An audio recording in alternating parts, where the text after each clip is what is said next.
Nako, natakasan na naman yata tayo ni Ligarda at ni Leviste, ano? Mailap yung mag-ina, ha? Ados pa pala lumayas, ano? Tapos ngayon lang nagkaroon ng sagot si Ombudsman Remulla. Ang sabi babalik daw yun. Alam niya daw, uuwi din. Bakit naman kasi nakakalabas pa ng bansa yung may ganyang mga kaso? Dapat, pag kinasuhan, naka-switch na rin agad sa immigration para maiayos agad.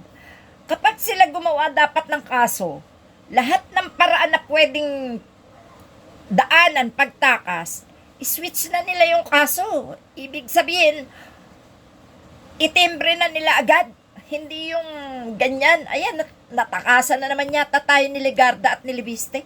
Matinik din yung mag-inang yun, mapere, ha? Marami na kulimbat Pagkatapos, marami pang kinita sa solar lights, no?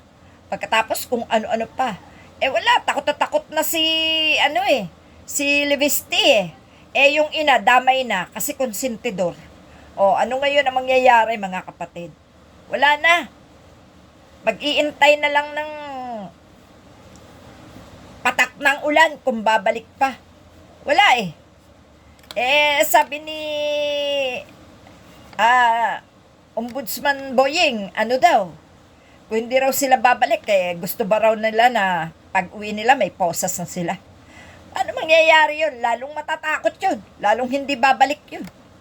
Ay nako, ang pamilya nun dito, madali lang mag-asikaso para sumunod doon. Nako, yan ang mahirap. Lahat ng nakakasuhan, nakakatakas. Tapos pahirap pa naman hulihin.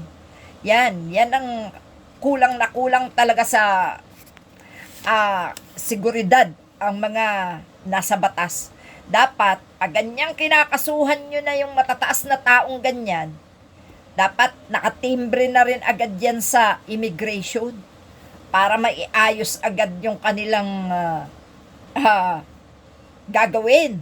Kung sakaling tatakas, wala naman ibang dadaanan Maaari magbangka, lalabas ng Malaysia, lalabas ng karagatan natin.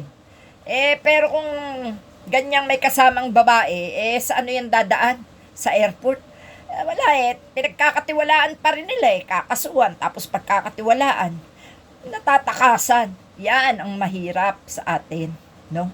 Dapat, pag ganyang may mga pagkakasala at kakasuhan, dapat listo. Konektado lahat sana para pagkaisahan. Di ba? Salamat mga kapatid.